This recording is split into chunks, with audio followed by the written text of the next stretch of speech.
নমস্কাৰ। আবৃত্তি কৰিবলৈ লৈছোঁ প্ৰয়াত কবি মোহন কৃষ্ণ মিশ্ৰৰ কবিতা মই অনন্তকাল মানুহৰ সতে। ৬০-৭০ বা ৮০ দশকত নহয়, মই অনন্তকাল মানুহৰ সতে আছোঁ।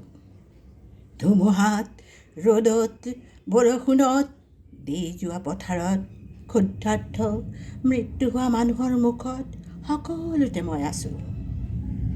৭০ বা ৮০ দশকত নহয়, মই চিৰকাল কবি।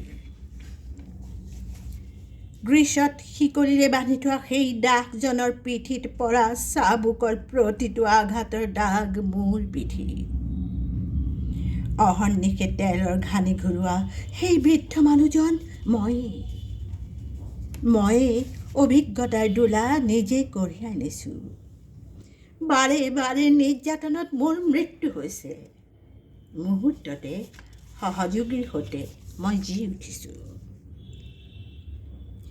পশুৰ দৰে বজাৰত মোক বিক্ৰী কৰা হৈছে। মোৰ বাবে আয়োজিত হৈছে সাগৰ যাত্ৰা। নতুন মাটিত ভৰি দি মোৰ ঘামেৰে মই সিহঁতক গঢ়ি দিছোঁ অট্টালিকা।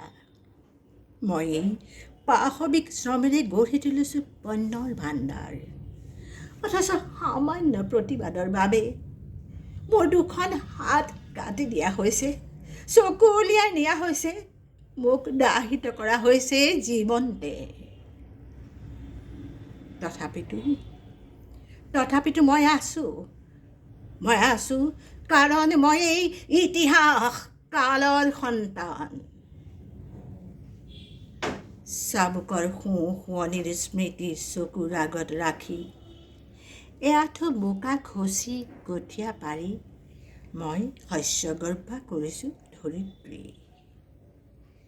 হিৰণময় শস্যৰ থোক কঢ়িয়াই মহাজনৰ চোতালত মৰণা মাৰি তেওঁৰ ভঁৰালত ফচল তুলি মই ঘৰলৈ ঘূৰিছোঁ।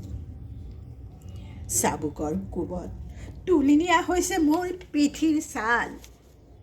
তথাপি মই আছোঁ কাৰণ মই এই প্ৰতিবাদ। কাৰখানাৰ ঝনঝন ঘৰ ঘৰ শব্দৰ মাজত দেহ মন জৰ্জৰিত কৰি মই গঢ়ি দিছোঁ ভোগৰ পাহাৰ। মোৰ বাবে ভোগ নাই, গান নাই, মানৱীয় প্ৰেম নাই। আছে মাথো ক্ষয়প্ৰাপ্ত শ্ৰম। অৱসাদগ্ৰস্ত দুখন ভৰিয়ে আবেলি মোক ধীৰে ধীৰে লৈ আহে বস্তিলৈ। তাত ক্ষুধা ৰৈ থাকে, ক্ষুধা মোৰ অনন্তকালৰ সহচৰ। মই মোৰ শ্ৰমৰ অংশৰ দাবীত প্ৰতিবাদ কৰোঁ। তাৰ বাবেই সিহঁতে মোক তুলি দিয়ে ফাঁচি কাঠত। তথাপি মই আছোঁ, সংগঠিত হৈ মই আছোঁ, কাৰণ মই মুক্তিৰ অনুচৰ।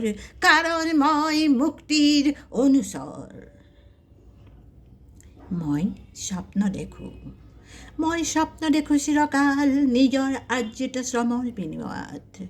মই স্বপ্ন দেখোঁ, ঠিক একেদৰেই মই স্বপ্ন দেখোঁ কাতিৰ ৰাতিটো ভৱিষ্যতৰ স্বপ্ন দেখোঁ। এই পৃথিৱীখনটো মোৰেই।